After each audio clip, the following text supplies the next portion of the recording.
Samajwadi party के साथ आपका सीज फायर हो चुका है कि अभी भी जो जिन मुद्दों पर लड़ाई थी वो अभी भी जारी है? विधानसभा की कार्रवाई चल रही है, हमारे साथ पल्लवी पटेल जी हैं।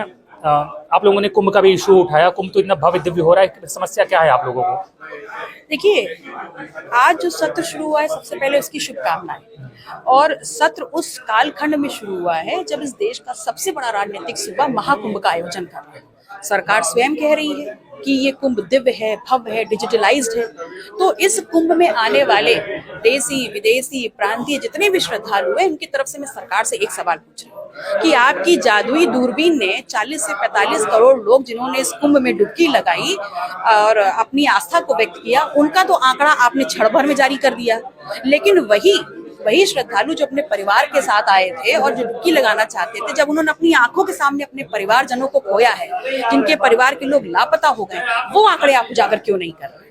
वास्तविकता ये है कि आप इनसे हवाई दावे करवा लीजिए, आप इनसे झूठे आंकड़ों की बिसात बिछवा लीजिए, आप इनसे शब्दों का मायाजाल बिछवा लीजिए। ये उसमें बेहतरीन है, अद्भुत है, एस्टॉनिशिंग है। लेकिन जब बात आती है व्यवस्था की, जब बात आती है धरातल पे उस व्यवस्था को उकेरने की, जब बात आती है मानव जाति की संवेदनाओं की, तो ये उसमें शून्य साबित हो जाते हैं। आपको कमियां दिख रही है? मुख्यमंत्री रोज जा रहे हैं, रेगुलर जा रहे हैं, लगातार बैठ के कर रहे हैं, कितनी मेहनत कर रहे हैं, वो हर दूसरे दिन जाते हैं कुंभ।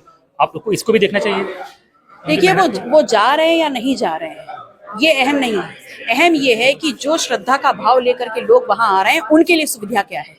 आपने वीआईपी कल्चर को वहां जनरेट करके सीधे सीधे राजनीतिक तौर पे जिनकी आपने भावनाओं को आपने एनकैश करने का काम किया, आपने राजनीति की है वहां पर। वीआईपी कल्चर डेवलप करके आपने जो आम जनमानस है उसकी आस्था को ठेस पहुंचाई है।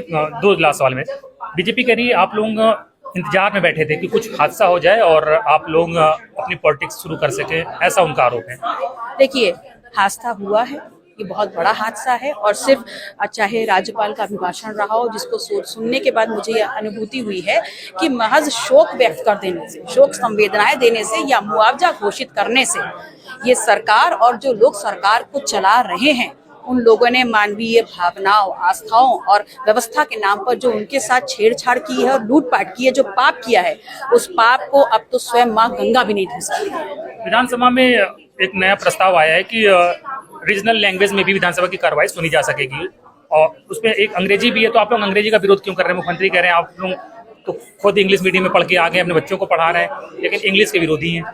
देखिए, हमने खड़े होकर के किसी भाषा का विरोध नहीं किया।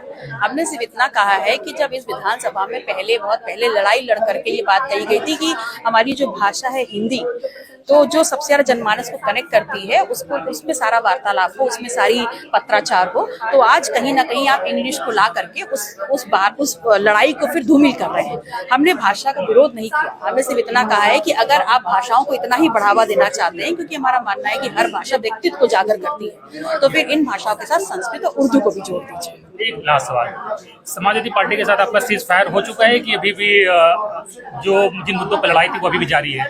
देखिए, हम विपक्ष की भूमिका में है और आज वर्तमान में समाजवादी पार्टी अखिलेश जी के विपक्ष में बहुत खुश हूँ।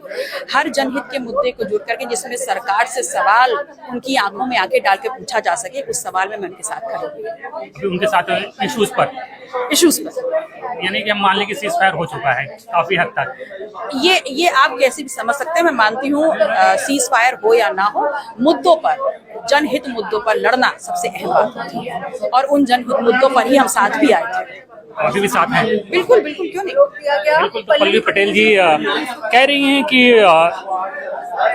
मुद्दों पर वो समाजवादी पार्टी के साथ हैं। हालांकि इसे माना जा सकता है कि समाजवादी पार्टी के साथ जो उनकी कुछ शिकायतें थी वो खत्म हो चुकी हैं और जिसे कहते हैं कि सीज फायर दोनों पार्टियों के बीच या दोनों नेताओं के बीच हो चुका है।